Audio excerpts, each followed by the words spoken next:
Peace and love and welcome to the Los Angeles Sentinel Daily Brief. Now, as I told you before, we are celebrating 50 years of hip hop. And of course, we're from LA, so we're starting right here at home. And joining me now is the one and only Big PERCY. Welcome to the Daily Brief. How you doing? Thanks for having me. Glad to have you. Now, many people may know or may not know, but you are affiliated with one of the West Coast legend, Snoop Dogg. You've been working with him for 25 years. Yes. But before we get into Snoop, we're celebrating 50 years of hip-hop. What does hip-hop mean to Big PERCY? I mean, hip-hop is everything to me. There probably would not be a Big PERCY without hip-hop. You know, hip-hop is the foundation. It was the lifeline for the ghetto. It was the soundtrack to my life. And now being able to get the ancillary and make business out of hip-hop, it's a dream come true. First song you ever heard that drew you to hip-hop? I mean, you gotta go with the Rapper's Delight. You know, a lot of hip-hop started in New York. You know, my dad is born in Jamaica, Queens. That is the base of hip-hop. And then with the growth of hip-hop, it expanded everywhere, and the West Coast got our taste, and, you know, we had our different twists and twangs to it. But I would have to go with Rapper's Delight. Rapper's Delight. Yeah. Do you think that West Coast hip-hop gets the just due that it deserves? We give ourselves our just due, but on the worldwide scale, I would say no. And the reasoning being is just because they think we're spoiled over here on the West Coast. And being spoiled because you can go to the ocean in 30 minutes, you can go to the mountains in 30 minutes, you can go to the desert in 30 minutes. We got the palm trees and the beautiful women. So they think we're spoiled out here. So I would say no, but we've always carved our lane.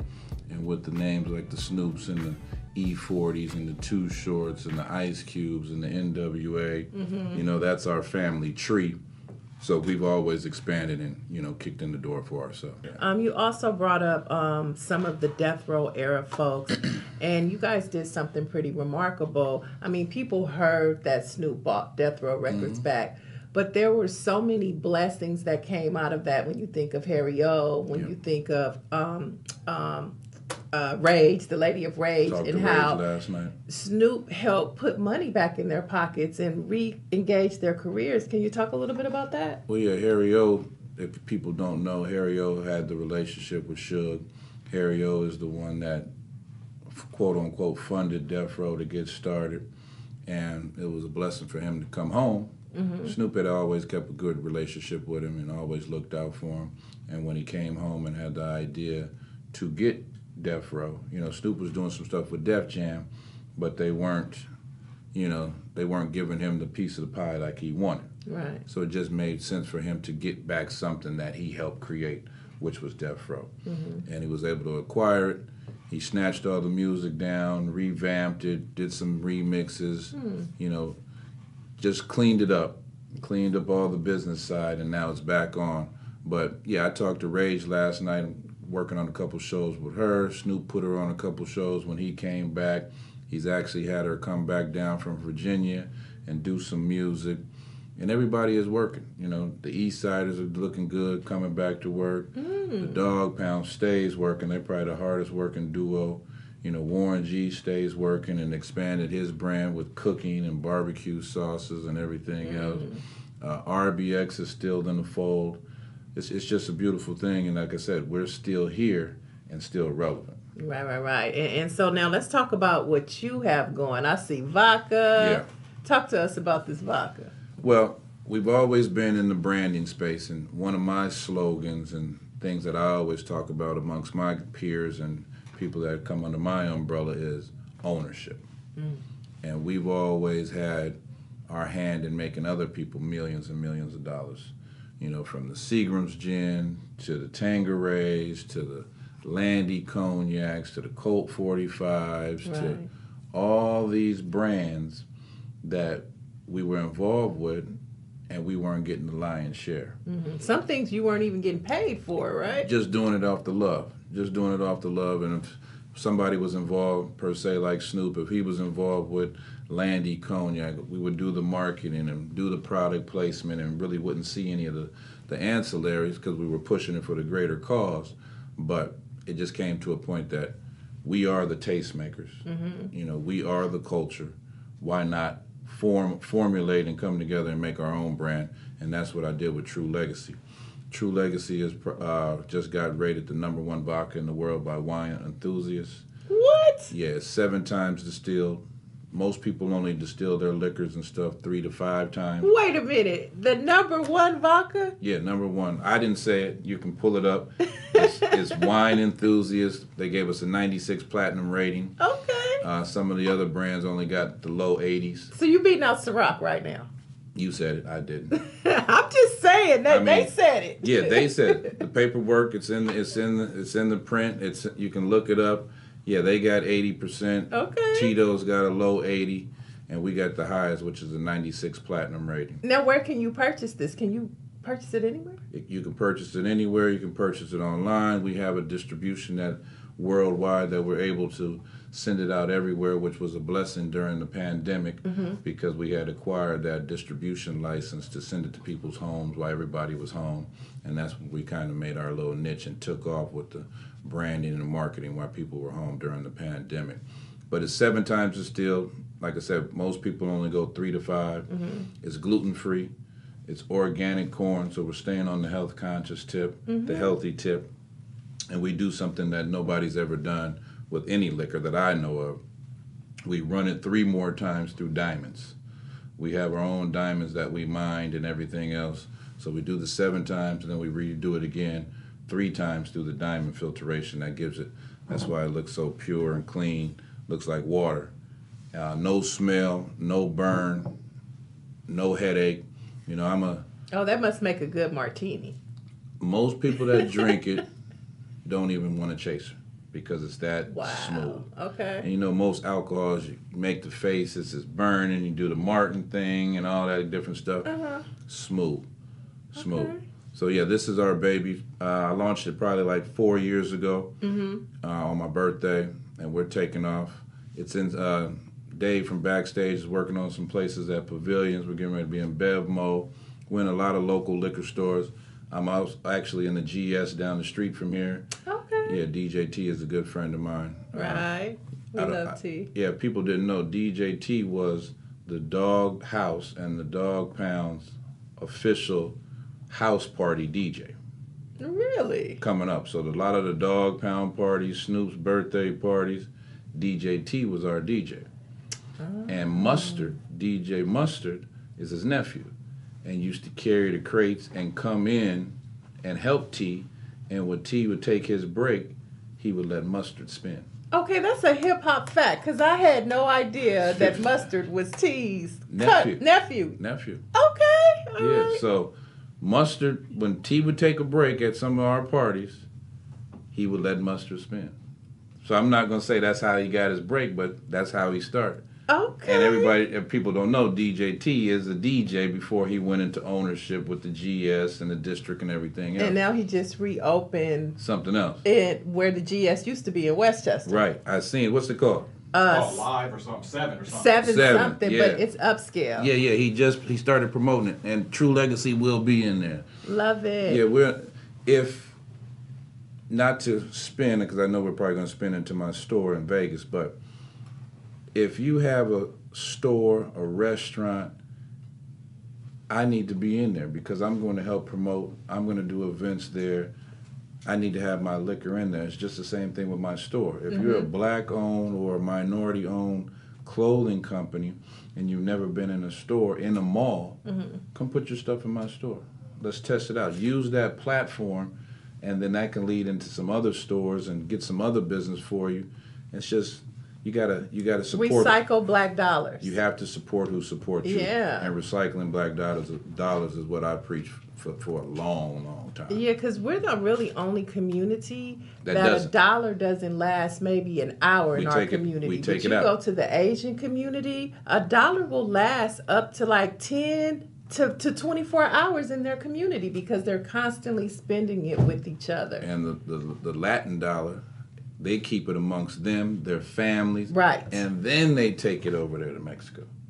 We are the only ones that get the money and take it outside our community and go spend it everywhere else, the Beverly Hills and everything else, when you have everything that you need and more right in your circle. Right. Why go to upscale in Beverly Hills when we can go right to DJ T's establishment? And if you look on the news and you look on the TV, everything is promoted by us, by our culture. We make it legit. We make it official. If it's a brother, a sister, supporting it, advertising, marketing, being the ambassador for a brand, from a toothpaste to car, I don't care, cereal, Snoop has his own cereal, to whatever it is, then that's when the masses take off and accept it and everything else. But we just don't ever get our just due, and we don't ever really come together, but we have to. Right. And speaking of 50 years of hip-hop was essential to all of these brands and things becoming popular, being acceptable.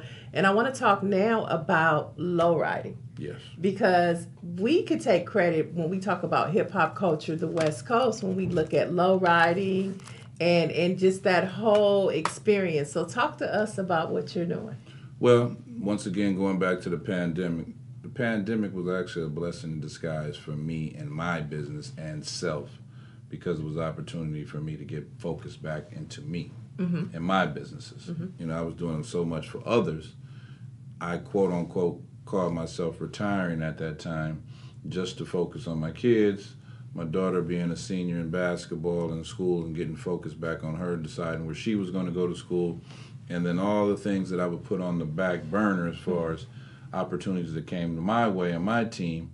It was a way for me to get back focused. So I'm a connoisseur of old school cars. I grew up around old school cars. It's the West Coast lifestyle, from the Latin boys, you know, low riding through Whittier Boulevard and all that different stuff. And then right here, Crenshaw. And then what we do on Crenshaw for years, from the movies that have been filmed on Crenshaw, from the Boys in the Hoods, just the lifestyle of the car club culture and bike culture. I was able to form a car club with a little celebrity twist to it. And I wanted to get out of the house. So me wanting to get out of the house, you know, they were saying you couldn't go here, everything was shut down, but you can go out and get some fresh air, so why not get in your car and cruise? So I happened to call that day Wiz Khalifa and Cedric the Entertainer. Those were the two guys that responded the fastest.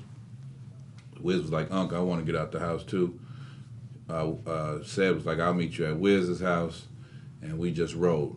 No destination, no plan. What kind of cars? I pulled out, I had just happened to buy my 1976 pink Cadillac. So I bought this Cadillac, and I had took it to the shop during the pandemic and didn't ride, and I had just got it back, so I needed to break it up. And Wiz took two cars. I think he took his one of his Impalas out and another car, and then Ced took out one of his 1940 trucks. He has a classic 1940 truck. And we just rode, and this happened to be the same time as the BLM movement. Okay. So it being the same time as the BLM movement, it was riots going on in the street, as you remember. It was protests, and we just rode. We got caught up in a couple of those situations and had to detour and go this way, and it was nothing open to eat. Stopped at Mel's Diner, had some fun, ate. Those people came out, were like, "Wow, you know, you're our first customers." Ate, drank, partied. Didn't have no destination, rode back through the hills, went through Beverly Hills, came through the canyons, and went to Wiz's house, and Cedric said, "P, you got something." So the next week I called 10 cars. The next week I called, it was 30 cars. And then Snoop got wind of it. He was like, "P, what you doing with them cars?" I said, "Man, we just riding, having fun, fellowshipping, trying to bring some unity, let the people know that black people can come together without no bullshit, no drama, no violence, and just having fun." He's like, "I want to come. You know, I got all these cars. I'm trying to get rid of these and trying to get some new ones. It's perfect time." So he came, and when he came, it went viral. You know, TMZ had people in the bushes hiding and everything, saying we were shooting movie videos and music videos and everything else. And we were just doing our normal fellowship, our normal having fun, playing music. And from there, it just expanded. We just dropped our second mixtape. Okay. We have merch, and we're in the works now to make it into a TV show. Now, is this in reverb? It is in reverb. Okay. Yeah. Some people may not know, but talk about what reverb is. Well, this and is low riding. This is, see, I do the mixtapes. Okay. But I had to expand it, and now I have it in a USB form as well.